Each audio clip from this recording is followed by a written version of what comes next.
Hi hello friends, ಎಲ್ರಿಗೂ ನಮಸ್ಕಾರ. ಇದು ಸಂಕ್ರಾಂತಿ ಹಬ್ಬದ ದಿನದ ವಿಡಿಯೋ ಆಗಿರುತ್ತೆ.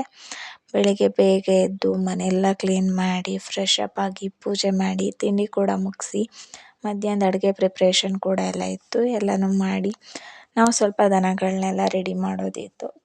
ದನ ಕರು ಎಲ್ಲ ರೆಡಿ ಮಾಡಿ ನಾವು ಕೂಡ ರೆಡಿ ಆದ್ವಿ. ಜೊತೆಗೆ ನಿಮ್ಮ ಕಡೆ ಹಬ್ಬನ ಹೇಗೆ ಮಾಡ್ತಾರೆ, ಸಂಕ್ರಾಂತಿ ಹಬ್ಬನ ಯಾವ ಥರ ಮಾಡ್ತಾರೆ ಅಂತ ಅನ್ನೋದನ್ನು ಕಮೆಂಟ್ ಮಾಡಿ. ದನಕರು ಎಲ್ಲ ರೆಡಿ ಮಾಡೋ ಅಷ್ಟರಲ್ಲಿ 5-5:30 ಆಗೋಗಿತ್ತು. ಅಲ್ಲಿಂದ ಟೆಂಪಲ್ ಹತ್ರ ಹೋಗಿದ್ವಿ. ದನಕರು ಎಲ್ಲ ಕಿಚಾಯಿಸ್ತಾರಲ್ಲ ಅಲ್ಲಿ, ಅದನ್ನು ಮುಗಿಸ್ಕೊಂಡು ಮನೆಗೆ ಬಂದ್ವಿ. ಸೊ ನನ್ನ ವಿಡಿಯೋ ನಿಮಗೆಲ್ಲ ಇಷ್ಟ ಆಗಿದ್ದರೆ ಲೈಕ್ ಮಾಡಿ, ಶೇರ್ ಮಾಡಿ, ಕಮೆಂಟ್ ಮಾಡಿ. ಜೊತೆಗೆ ನಿಮ್ಮ ಕಡೆ ಯಾವ ಥರ ಹಬ್ಬ ಮಾಡ್ತಾರೆ ಅಂತ ಅನ್ನೋದನ್ನು ಕಮೆಂಟ್ ಹಾಕಿ. ಯಾರೆಲ್ಲ ಇನ್ನೂ ನನ್ನ ಚಾನಲ್ಗೆ ಸಬ್ಸ್ಕ್ರೈಬ್ ಆಗಿಲ್ಲ ಸಬ್ಸ್ಕ್ರೈಬ್ ಆಗಿ, ಹಾಗೆ ಲೈಕ್ ಮಾಡಿ, ಶೇರ್ ಮಾಡಿ, ಕಮೆಂಟ್ ಮಾಡಿ. Good night my all friends, bye.